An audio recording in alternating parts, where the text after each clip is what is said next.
Asatidah Abil khusus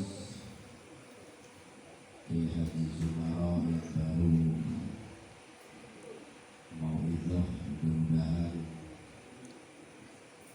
diberi kesehatan oleh Allah Subhanahu wa Ta'ala, diberkahi rezekinya, keluarganya, dan para asatid. Ada Ustaz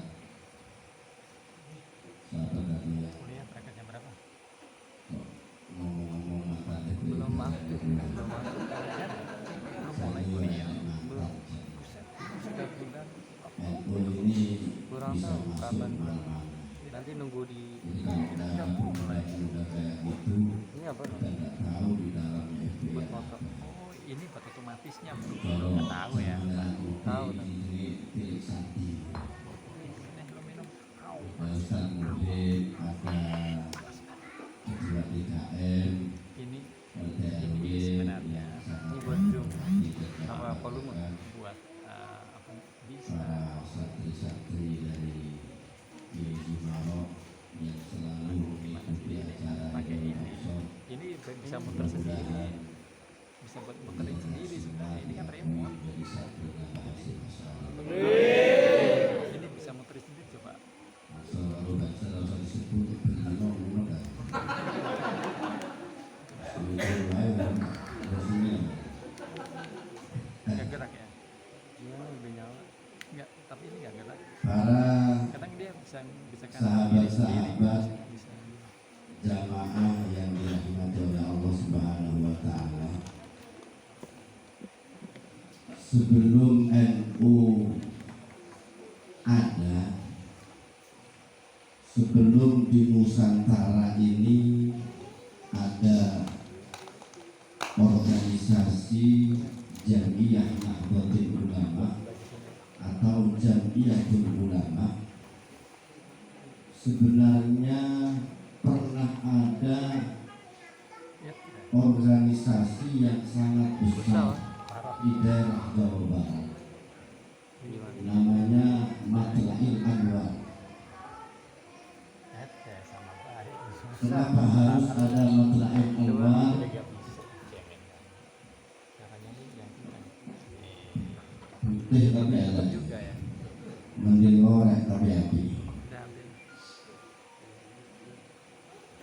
Kenapa harus ada Matla'il Anwar dulu di Jawa Barat? Karena ketika runtuhnya Kesultanan Banten di tahun 1913,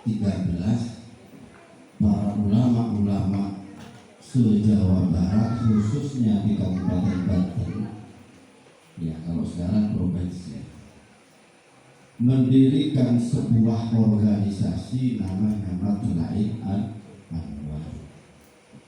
Ini sejarah yang tidak bisa dihilangkan, karena di antara salah satu muassis daripada Jamiyah Nahdlatul Ulama, orangnya termasuk salah satu kiai pendiri Matla'il Anwar. Pergerakan Matla'il Anwar sebelum NU berdiri di Bumi Pertiwi ini mengimbangi mufti-mufti yang dianggap mufti Jawa, tapi sebenarnya itu adalah mufti Batavia atau mufti kolonel, yang seringkali dengan akidah dan amaliyahnya yang dibawa menyatakan siapapun yang menentang terhadap pemerintahan kolonel pada waktu itu dianggap adalah hukum, dianggap adalah pemberontak. Lalu kita berpikir sejenak, Lo bisa main gitar ya? sebenarnya yang disebut pemberontak itu pribumi atau pendatang? Itu butuh kita pikirkan sejenak untuk nanti lantas menyimpulkan yang mana sebenarnya yang disebut penjajah itu adalah mereka-mereka yang datang ke bumi pertiwi, tidak lain adalah mereka siapa? PUC, kolonel Belanda dan seluruh jajarannya yang dibawa, sehingga banyak sekali tokoh-tokoh di Madrail Anwar ini berguguran. Karena apa? Karena menentang kebijakan-kebijakan daripada kolonel pada waktu itu. Jadi tidak sedikit ulama-ulama bahkan mursyid-mursyid torekoh, ada yang mursyid torekoh Qadiriyah, Naksabandiyah meninggal karena ditetek oleh peluru. Ada lagi mursyid torekoh Syatoliyah juga meninggal, mulai dari ujung kulon paling ujung sampai kulon pertengahan daerah Cianjur, Garut. Itu sebenarnya sudah mulai banyak sekali yang bergabung di dalam Madrail Anwar. Lalu di tahun 1920 karena PUC itu otaknya memang betul-betul cerdas, tapi tidak bisa membaca kecerdasan dan kecerdikan ulama-ulama Nusantara. Mereka bawa faham-faham yang berbeda dengan fahamnya orang-orang Jawa, ulama-ulama Jawa, karena pada saat itu fahaman ulama-ulama Jawa itu menganut faham madzhabul arba'ah. Kalau dulu menyebutnya bukan ahlu sunnah, madzhabul arba'ah. Dan kebetulan di tanah Jawa atau di Indonesia atau di Nusantara ini paling banyak penganut mazhab Syafi'i. Jadi begitu gigihnya cara untuk mau menghabisi ulama-ulama Nusantara, sehingga dia panggil ulama-ulama luar untuk mengacau faham-faham yang sudah menjadi tradisi di Nusantara belum Indonesia. Jaraknya jauh dari 1920 ke 45 itu jauh, sekitar 25 tahun. Apakah tidak ada kelompok-kelompok Islam pada waktu itu? Sudah ada. Di Jawa Tengah ada, di Jawa Timur ada, bahkan di Nusa Tenggara itu juga ada.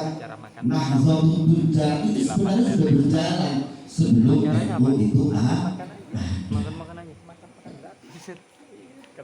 kiprahnya untuk menanggulangi faham-faham yang tidak sesuai dengan ajaran-ajaran madzhabul arba'ah pada zaman dari Partai Gerindra yang datang, yang ibaratnya dari pergerakan-pergerakan itulah kegelisahan para ulama, para kiai, para orang-orang tua tahun 20 berkumpul semuanya untuk soal ke Hadratus Syekh Syekhul Khalid yang mana kalau umpamanya tertulis di dalam buku cerita, selama sebulan itu terkumpul ada sekitar 66 para ulama Bahkan ada yang mengatakan 64 ulama yang mana mereka para beliau itu tidak berjanjian untuk datang bareng ke tempatnya Syekhul Khalil. Tapi kok dilalah dari wong Jawa selama sak bulan itu lek cara dihitung genep sampai 66. Sementara kegelisahan itu hampir sama. Yang dari luar Jawa Arab matur hadratus Syekh tentang masalah perbedaan faham yang pada waktu itu merusak terhadap kalangan-kalangan para kiai itu dibawa oleh penjajah India Belanda. Kok dilalah para kiai-kiai itu suwan datang Romo Syekhul Khalil Bangkalan kok yo padha sing arep dilapurne niku babe sami. Kegelisahannya sama. Pada akhirnya para kiai-kiai itu tidak langsung menemui Syekhul Khalil Bangkalan. Nanging para kiai-kiai itu kumpul di tempatnya menantunya Syekhul Khalil namanya Ndoro Muntaha, Kiai Haji Muntaha. Kalau bahasa Madura dulu mah disebut Ndoro Muntaha. Lajeng para kiai-kiai itu matur datang Ndoro Muntaha yen mulo permasalahannya kados ngeten yai jenengan saged sampaiaken dhateng Hadratus Syekh Syekhul Khalil. Tapi ternyata dengan karomah dan kasafnya Syekhul Khalil Bangkalan durung disampaikan kiambai Syekhul Khalil sudah tahu kegelisahannya para kiai. Akhirnya Syekhul Khalil mengutus santri ini yung aki guru para nono Muntaha omong-ono Kanjeng omong-ono lek yen mulane Quran iki enak lantas disebutkan begini-begini. Begitu diterima oleh para kumpulannya kiai, lantas para kiai-kiai itu sudah merasa tenang, enak. Ini Syekhul Khalil Bangkalan. Berawal dari situlah sehingga NU ini berdiri. Ketika NU berdiri, maka Matla'ul Anwar gabung ke NU. Lantas Matla'ul Anwarnya tidak diteruskan. Kalau toh hari ini ada Matla'ul Anwar di Banten, itu kayaknya berbeda alam dengan Jamiah Nahdlatul Ulama. Karena pendiri aslinya juga termasuk salah satu muassis Jamiah Nahdlatul Ulama. Dari situ kalau kita pengen tahu ketika resolusi jihad 45 di Surabaya, kenapa harus nunggu Kiai Abbas Buntak? Karena satu-satunya kiai konon yang paling sakti dan hebat. Apakah di Surabaya itu nggak ada kiai yang sakti? Padahal pada waktu itu masih ada Kiai Mas Kumamba, ada Kiai Alwi, ada Kiai Mas Hasani. Coba bayangkan, ternyata ada satu tujuan. Kenapa harus nunggu Mbah Kiai Abbas dari Buntet agar supaya 45 dan resolusi jihad itu bukan sekedar diaku oleh Jawa Timur dan Jawa Tengah, tapi resolusi jihad itu adalah atas nama santri dan seluruh Jamiah Nahdlatul Ulama, mulai dari Jawa Barat, Jawa Tengah, dan Jawa Timur sampai seluruh dan sekitarnya. Itu hebatnya Kiai NU. Tentu aku yang paling sakit dan aku dewe wae. Lek tiwas kapal bimbang. Kalau mau cerita tentang masalah resolusi jihad dan keanehan-keanehan pada waktu itu banyak, bukan sekedar Mbah Wahab, bukan sekedar Mbah Yai Hasbullah, bukan sekedar apa namanya Ki Abbas Buntet. Di kampung saya Keraton itu ada 6 kiai yang sejarahnya ditulis di lisannya itu. semua ya yang makan itu iya.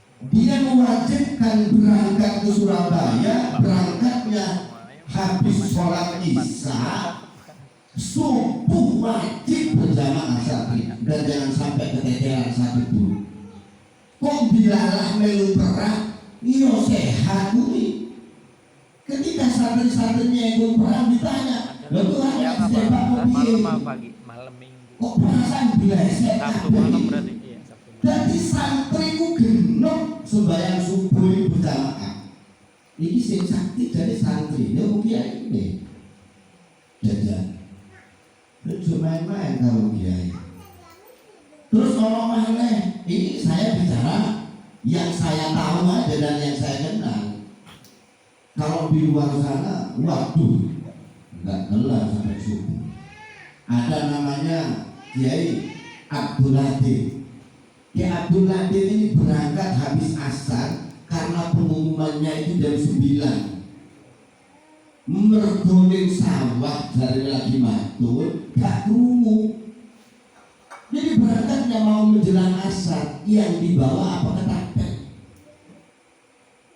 Terus yang namanya ketapel itu apa namanya memes itu peluru dan ya batu kecil-kecil. Sagegem watu, sagegem setiap satu batu itu menghancurkan pesawat. Itu real cerita, sohek. Bagaimana dia yang lain? Kalau Anda kepingin tahu berapa yang meninggal ketika resolusi jihad, itu kita itu kira-kira kurang lebih sekitar 20.000 manusia yang meninggal di Surabaya. Terbanyak itu adalah santri dan orang-orang kampung. Ini sejarah. Makanya para bapak, kadang-kadang sekarang ini santri kok ora patek digugur. Santri kok kayaknya setengah diremehkan. Padahal perjuangan santri itu sampai mengibarkan bendera merah putih. Jadi kalau nggak sekolah yang tinggi kayaknya kurang keren. Dan jangan bayangkan, kalau saya boleh tanya, dari kapan sekolah SR? Sekolah rakyat itu mulai dari tahun berapa? Itu kan bisa dihitung. Paling sekitar 75 tahun sampai 80 tahun kan baru 80 tahun. Sementara pendidikan pondok pesantren itu sudah ratusan tahun. Kalau Anda boleh tahu, tinggal dicek aja di Surabaya di daerah Gresik. Itu pondok pesantrennya Sunan Giri Darul Aitan itu sudah 400 tahun lebih. Oke, karena situsnya kurang meyakinkan, kepengennya pesantren yang ada Sunan Giri yang sampai detik ini masih eksis sekitar 300 tahun beliau, yang dibangun oleh Sayyid Sulaiman Mojoagung. Coba ada lagi pondok pesantren di daerah Pasuruan yang usianya 300 tahun juga ada, namanya Pondok Canaan, yang diasuh, yang didirikan oleh Kiai Asik. Kiai Asik ini panggilannya Kiai Lowo Ijo. Mbah Asik itu sering dulu itu tirakat di makamnya Kiai Lowo Ijo dibagi. Itu pesantren dua di Pasuruan, apakah itu saja? Enggak, ada pesantren Bungkuk yang usianya 270 tahun. Masih ada santrinya ribuan sampai sekarang. Kalau umpamanya kepengen tahu dan kelihatan betul sampai sekarang, atau yang eksis sampai sekarang. Kalau umpamanya nggak percaya bahwa merah putih ini adalah di antara yang angkat yang paling banyak, itu adalah kaum sarungan. Ojo salah. Keberadaan TNI mulai dari tahun berapa? Hizbullah jauh lebih dulu daripada TNI. Ansor jauh lebih dulu daripada TNI.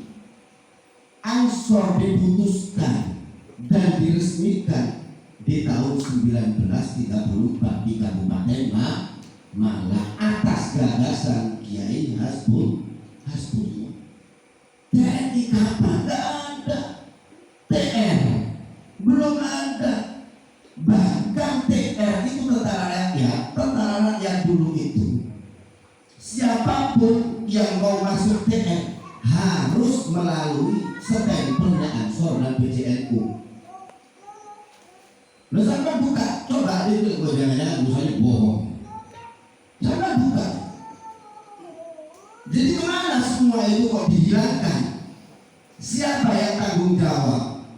Sebenarnya Anda tahu siapa yang harus bertanggung jawab. Mereka-mereka lah yang semua menenggelamkan sejarah ini agar supaya santri itu dikucilkan, sementara sekolah-sekolah formal agar supaya ditinggikan. Kadang-kadang saya ini Pak, kadang-kadang sama pernah nggak delok TV paling sing dipamer ayo sekolah. Enak iklan ayo pesantren. Padahal kalau saya boleh tegas mengatakan keberadaan sekolah formal itu sementara pesantren ya, keberadaan sekolah formal, sekolah umum dulu ini diantara salah satu alat Belanda agar supaya bisa menyingkirkan pondok-pondok pesantren. Jajal sampai pengen beruh. Nah, sampai pernah dengar enggak Ki Hajar Dewantara? Usia berapa beliau meninggal? Satu-satunya pemuda yang tidak setuju dengan keberadaan sekolah. Kenapa? Karena tahu sekolah pada waktu itu buat nandingi pondok-pondok pesantren. Karena apa? Karena Hizbullah, Ansor kumpulnya semua di pondok-pondok pesantren. Makanya Ki Hajar Dewantara penyebab meninggalnya sampai detik ini tidak diketahui. Ini sejarah. Nah, karena ini tanggal 22 Oktober ya, ngaji ini kan mulai mau ngaji hidayah wis, ngaji muka belatis wis, takrib wis. Nah, saya ini ngaji cerita. Ngaji tenanan di omah. Ngaji tenanan ini kan cerita, percaya monggo ora disereni polisi kok. Lah percaya sampean monggo, ora percaya ora disereni polisi kok. Itu fakta sejarah lalu dikemanakan kan? Usaha supaya tanggung jawab berarti Orde Baru zaman dulu.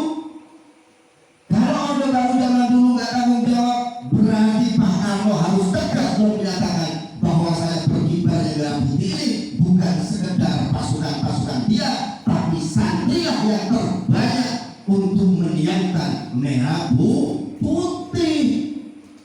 Sampai logika ini berpikir logika. Kalau resolusi jihad itu tidak datangkan ke pondok-pondok pesantren, suratnya tidak sampai ke pondok-pondok pesantren, lo datang ke warga paling 5 orang, 5 gang, 5 orang, 5 ini, 5 rumah. Tapi kalau datang ke pondok pesantren, maka yang bagian gede-gede berangkat. Lek umpamane surat resolusi jihad ini mlebu dari kampung Arab siarne lewat kompong biyen karo mriki. Wong Kongo ini jarang-jarang, apa mana daerah pegunungan, loro omah ini, 5 ning gunung, ya 7 kilo lagi ono omah meneh. Jadi tempatnya dulu resolusi jihad kenapa harus lewat NU? Karena NU yang mempunyai laskar. Mana sejarah itu kok gak dituangkan oleh Pak Karno dan Presiden Soeharto pada waktu itu? Ini bener sampai ngamuk ada musuhnya kene iki kopi urut diombe soalnya.